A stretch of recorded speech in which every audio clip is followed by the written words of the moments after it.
Welcome back to A Look in the Mirror. I am Ben here with Maggie and Brian to talk about episode number 3 of season 7 of Black Mirror, Hotel Reverie.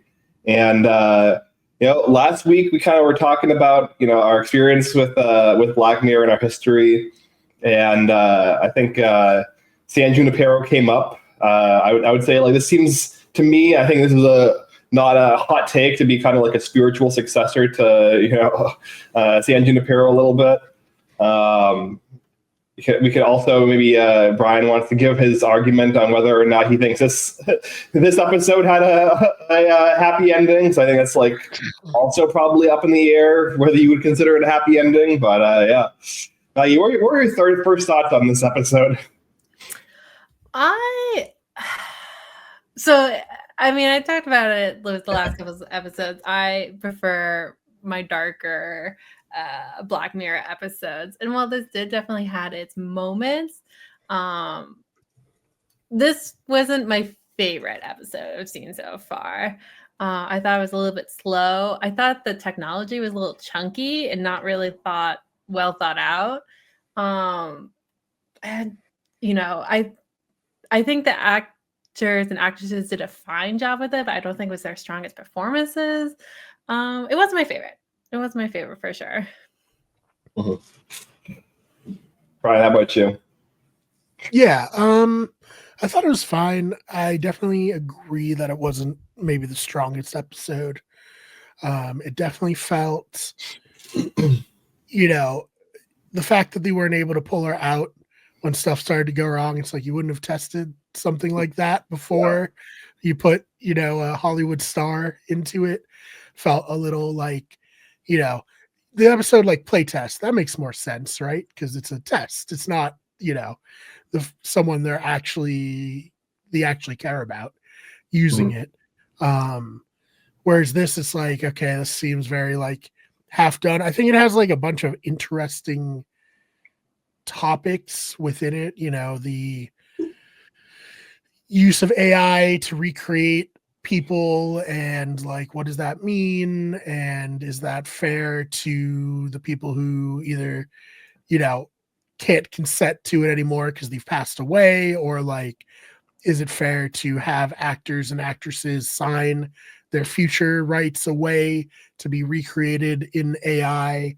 This is obviously like a super extreme example of that, to where they're actually like kind of alive within it, so it has like another level of it. But yeah, just I thought interesting ideas, not maybe the best execution. And I think the thing that like really separates Black Mirror from like the Twilight Zone, I was thinking about, maybe because it was in black and white, I was thinking about this while watching this episode, is like the Twilight Zone would have definitely been from the perspective of Clara. You're like, you think you're just watching like an old style movie, and then it slowly unravels, versus like it, everything kind of being set up for you, and then you kind of watch it go wrong here. So I don't know if it would have been better that way. I just feel like that's the style of that show. It would be like, here's normal stuff that gets weird later, versus like, here's like a weird thing that goes wrong, Yeah, I think like also talking about like kind of a larger critique of use of AI in art, and like the kind of exploitative nature of it, and the idea of like whether you can consent to giving away your AI like likeness. I think like last season's Jonas Awful honestly did a better job than this. And I wasn't even like a huge fan of Jonas Awful. I thought it was an okay episode, but I think as far as like touching on that as a theme, I think that episode did a better job, and it made the technology feel more evil, I would say.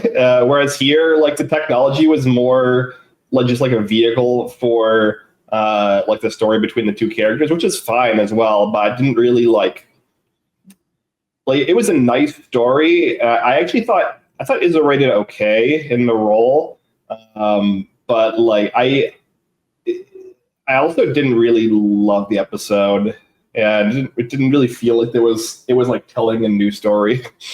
It was like a person falls in love with AI. I don't know. Also, I mean, I was from the beginning, just like very disconnected from it because I'm just confused about like who would want this, right? Like who would want Casablanca with Ryan Reynolds as the lead character and kind of in like a goofy way? Like nobody wants that. At least, I assume that a lot of people would want that. And so the whole idea of like remaking this where everything's the same except for just the leading character and that name's supposed to bring people in, I just didn't find it believable. And so from the entire time, even before it really got into, the relationship between the two, I'm kind of just like, why? Like, why are we doing this? Like, what is the point? And I agree. I think Issa Rae did fine. But I also think, like, I don't know what the tone of the movie was. This is like a very serious story that they were trying to have, Hotel Reverie, and she was kind of like goofy about it. And I know part of that was, accidental, not realizing she couldn't play the piano, which like, why wasn't that asked ahead of time? Like that was a slip up. But her mannerisms and stuff like that, I just wasn't. Are we supposed to make a period movie where she acts like a modern leading actress, or is she supposed to like blend into the environment? I was just like very disconnected from it from the get-go. So when it got to, exploring the relationship between Dorothy and Brandy, I wasn't really into it at that point. I was kind of over it. Yeah, I do think that's a good point. And I don't know if it was like an intentional direction either, where it's like, play this like you would play any other role today, while all the other actors are like playing it 100% straight, like they're from the, was it like 30s or 40s, wherever this movie would have been made. And it was really jarring to have the two separate styles of acting next to one another. So yeah, I don't know if that was like intentional or what, but that was not good. And I think it took a lot of people out of it from what I'm seeing online of people talking about it, saying like, oh, she was so bad. And it's like, I mean, if she was told to act that way, then she was fine. If she was told to act, old styley and she just did it that way, sure. But, I don't think it's all on her. No. Yeah, I mean, I guess like trying to give the episode as much grace as possible. I guess the way you could read it is like, what was Awkwafina's character's name? I can't remember. Whatever. Yeah, Awkwafina's character, like her company, it seemed like the purpose of it is just like snap up like really cheap IP like as quickly and easily as possible, and then just like basically like churn it out as like, what AI slop will become in 15, 20 years. And then just like, yeah, a lot of people probably are going to see it and it's going to be considered like a piece of garbage, but like, it's still going to turn a profit, right? Like it's basically like viewing art, especially like historical art, which is generally, held in higher regard than like more modern art, from like a cinematography perspective, at least, and in general, and like viewing it only as a vehicle to like churn out easy profit. So like, I guess from that perspective, it worked for me. But like, yeah, it's still like, there was still a lot of parts that didn't really make any rational sense. And there was a lot of like, okay, I'm just going to ignore this and suspend my disbelief of like, oh yeah, guy spills his coffee on the server and it like, fries and shuts down. Like that's like something out of a poorly written network sitcom. But like, it's a vehicle for like the love story, right? Like, I think that's like the most kind of grace I can give the episode if I'm not going to just like shit all over it. talk about that coffee scene. I think this episode as a whole too was just kind of clunky with like a lot of these setups. Like early in the episode, and she says like, "Weren't you the one who said no liquids like whatsoever around the like stuff like that?" Like, what like why are we having this bit of Chekhov's dialogue? coffee. Right? Like, why are we having that bit of dialogue? You could just get rid of that. And like, obviously as soon as that's spoken, like, oh, something's gonna happen. There's gonna be da da da da. And we don't need that. We don't need, and the whole expose to explaining what Redream, if I'm thinking of this correctly, that's the name of the company, Redream. The whole first 10 minutes of this episode when it's Awkwafina's character talking to the producer and explaining like what this is, like, get rid of this. Just like, let's just jump into it. It was clunky. It felt so long as a setup for a very little payoff. And I think it's more time was spent into, exploring the world within the movie, exploring a little bit more of Brandy's and Dorothy's relationship, as opposed to just having it as like a 6 months later montage.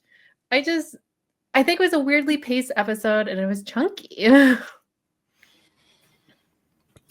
Yeah, and I do think it's really funny that like this is the answer to that guy on Twitter who's like, oh, AI is going to be so great. You're going to be able to cast whoever you want in whatever role. And it's like, nobody wants that. Yeah. And AI is not that good. Yeah, right. Yeah. They're saying like in the future that will be the case. And it's like, people don't want that. I don't believe people want that. I think people want, even this episode that we're not that high on, I would take that 1,000,000 times over like picking my optimal cast for the Avengers. I just like, you want the individual decisions by writers, directors, actors to be its own thing. You don't want to like just copy and paste other people into it, Yeah. And so this is a good example of why that will suck. Yeah, I do think that is something else that kind of the episode at least like had a tertiary element to it, where the best scenes from the like improv parts of the movie were the ones where like it wasn't just like a copy paste like slop version of the movie, and it was the two actors, or I guess the actor and the AI, like making like real scenes on the spot based off of their like pure human emotion. I think that the fact that like those were the ones who translated to scenes that the people on the outside that were running the simulation found to be the most compelling, I would say is indicative that like this form of like churning out of the lowest common denominator slop is just bad. I mean, I think there's a purpose that the Redreamers, why else would they put Dorothy's mannerism and like memories into the AI if they didn't want some of these organic things to happen? I agree. The best part of that movie were the real moments between the actress and the AI. And so if that was what they wanted, why is this movie set up to just be like, just do the movie exactly word for word, and then that's gonna be fine? When they must have known that would be like the nice parts of the movie. So many things, I'm left with more confusion of this technology and like their use of it and the use of AI.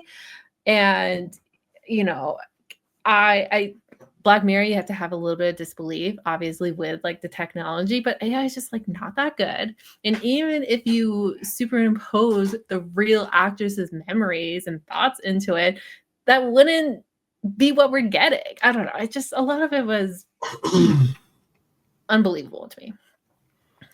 Yeah, it was a very weak like excuse of like, oh, she put so much of herself into it that she actually, has these feelings from the actress. It's like, okay, that's great.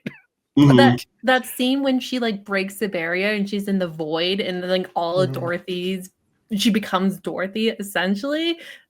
That was weird. That was bizarre, right? Yeah. Like that was just an excuse to somehow bring the real actress of Dorothy into this in some way and have some sort of commentary about like her life and her tragic life, to be honest. It was weird.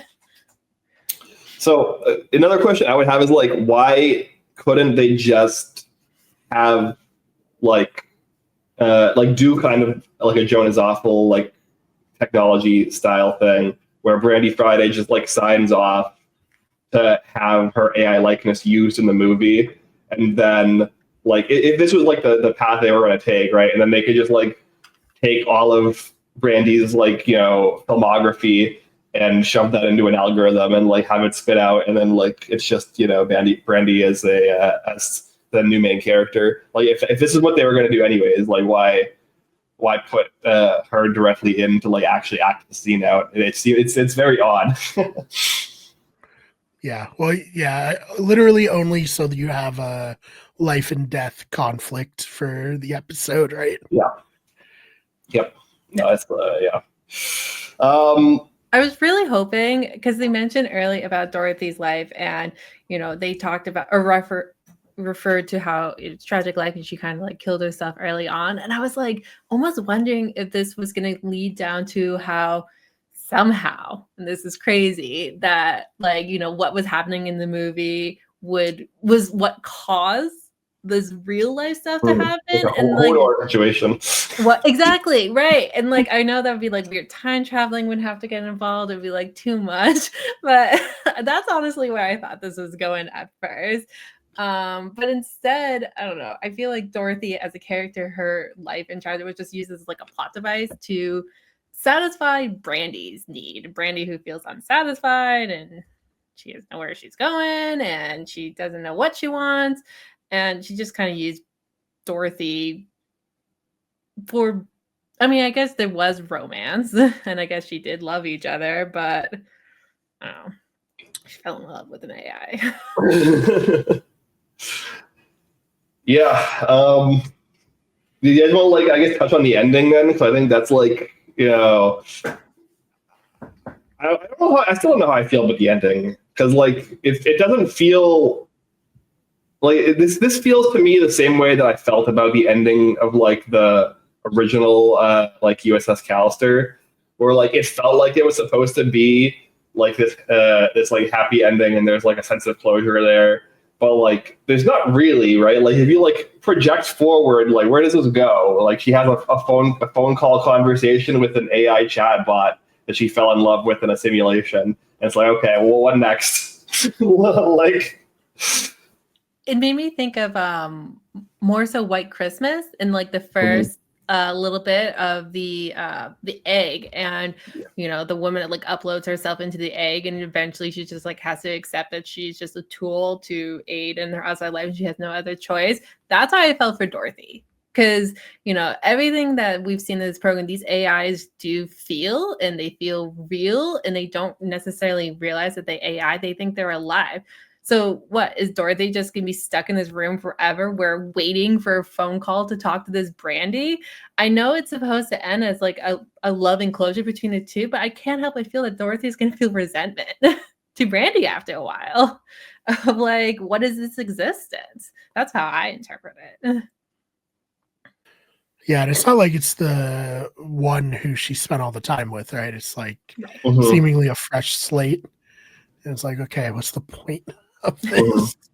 Yep. Like if one of your loved ones died, you wouldn't want to have a phone that could talk to an AI recreation of them before they met you. It's like, what's the point of that? Like, who cares? I don't know. Black Mirror has looked at that, right? Season 1, what is that? The entire history of you. Right. They've done that, and it wasn't. They realized that was not good, right? So what makes it this ending different from the entire history of you? Why would this be interpreted better than that situation? Yeah. No, I don't know. It was a weak episode. I feel like maybe it felt like maybe not completely thought out, but fleshed out. Like, here's an idea of stuff that we kind of want to use to comment on all these other things that are happening, but we also want like a through line of like, the romance, and it just got really muddy and didn't, it didn't come together. Yeah, I agree. That's how we all feel. Yeah. Sorry. It didn't come together. I realized I misspoke too. I meant Be Right Back. Yeah, Be Right Back. I figured you might Be Right Back. Excuse me. But anyway, still same point. But I agree. It was muddy.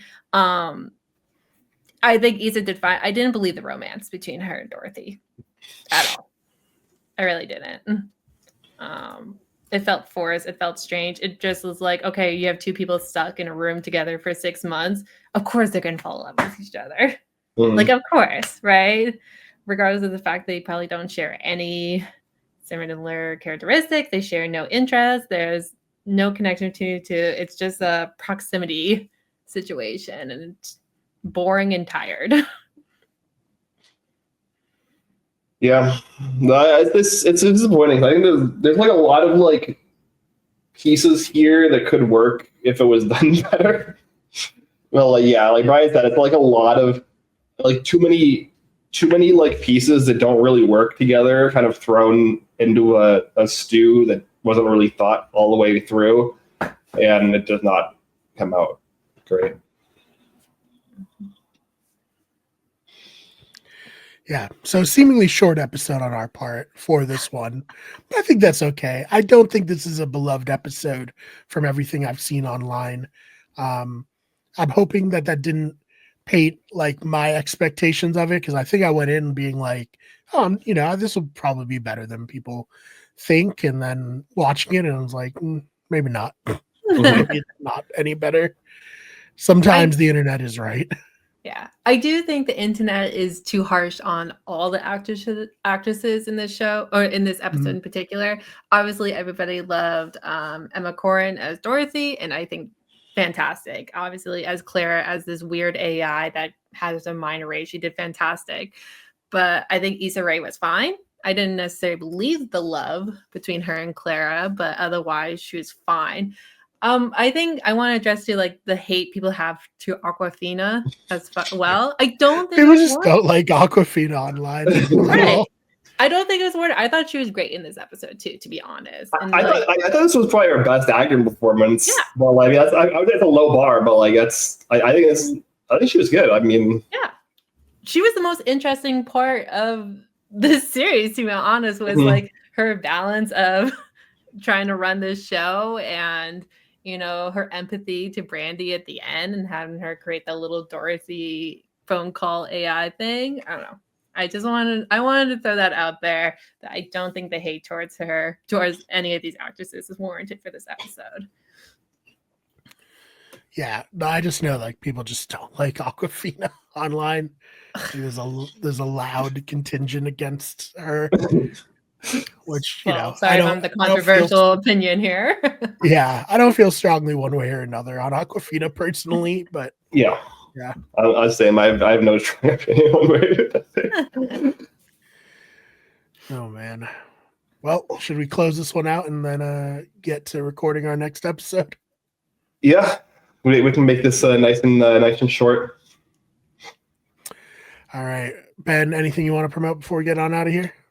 No. Just if you watch Survivor, check out The Blindsiders with me and Brian, and then both Devil's Plan season 2 and then also The Genius UK are coming out, and depending on timing and stuff, we may or may not cover those. But if we don't, definitely suggest watching them. Hopefully, The Genius UK is good and is not as bad as The Genius Netherlands was in terms of being a version of that show. Yeah, we need AI replicas of ourselves to cover all these shows we want to cover coming up. Maggie, anything you want to promote before we get out of here? No, just if y'all want to convince me if Awkwafina is a bad actress, write it down in the comments below, and I may or may not read it. So, all right. As for me, like Ben said, Blindsiders, and all the other podcasts on this channel, Better Radio, main channels, Wicked Good Everything. We also have Those Fake Nerds and Wicked Good Sports. And other than that, we will see you in the next one.